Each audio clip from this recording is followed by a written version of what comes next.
शादी में लोगों की पाबंदी, लेकिन रैलियों के लिए लोगों को बसों में बैठा बैठा कर बुलाया जा रहा है। क्या है ये दोहरा चेहरा? इस वीडियो में आप आराम से ऐसे लाखों लोगों को देख सकते हैं जिन्होंने मास्क नहीं पहना। आप आराम से इनको चुन सकते हैं। इनकी तादाद शायद काफ़ी ज़्यादा होगी, लेकिन इन्हें जो संबोधित उस समय कर रहे थे वे हमारे देश के नेता थे। उन नेताओं की लिस्ट में प्रधानमंत्री नरेंद्र मोदी जी का भी नाम है। उनके साथ साथ योगी आदित्यनाथ, अखिलेश यादव, राहुल गांधी, प्रियंका गांधी और अन्य सभी लोगों ने लाखों की तादाद में, हालांकि उनमें कुछ लोग बिना मास्क के थे, चुनाव जीतने के लिए अपनी बातों को उनके सामने रखने के लिए उनको संबोधित किया। मेरा सवाल इन नेताओं से बहुत सीधा है। क्या ये रैलियां उस वक्त की गईं जब देश में ओमिक्रॉन का खतरा नहीं मंडरा रहा था?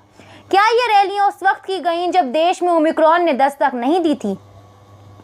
यदि बात की तह में जाएं और जवाब खोजें तो ओमिक्रॉन का पहला केस भारत में 2 दिसंबर को निकला था।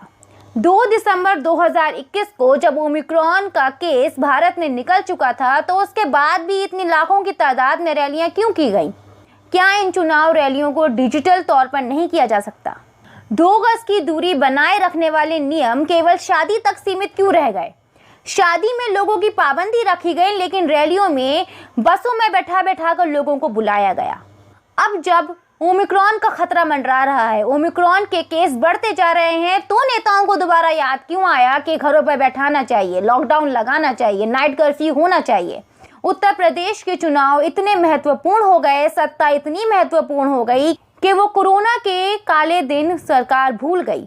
वो दिन जिन दिनों में गंगा में लाशें बह रही थी, वो दिन जिन दिनों में ऑक्सीजन खत्म हो चुका था और सांसों के लिए लोग तड़प रहे थे।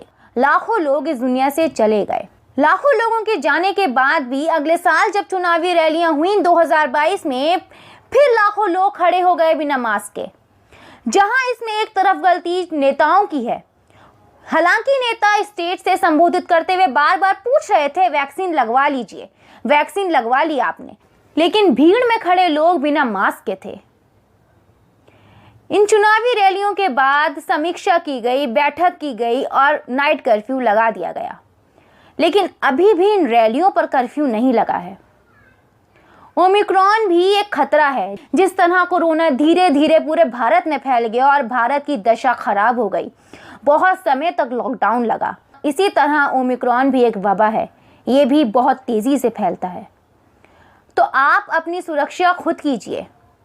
चुनाव 5 साल में दोबारा आएगा, लेकिन जान अगर चली गई तो दोबारा हासिल नहीं होती। अपने आसपास दूरी बनाए रखिए और मास्क पहनिए। चुनाव का समय है, नेता इस बात पर ज़रा ध्यान हल्का ही रखेंगे, लेकिन आप इस बात पर पूरा ध्यान दीजिए। चुनावी रैलियों का हिस्सा आप डिजिटल तौर पर भी बन सकते हैं।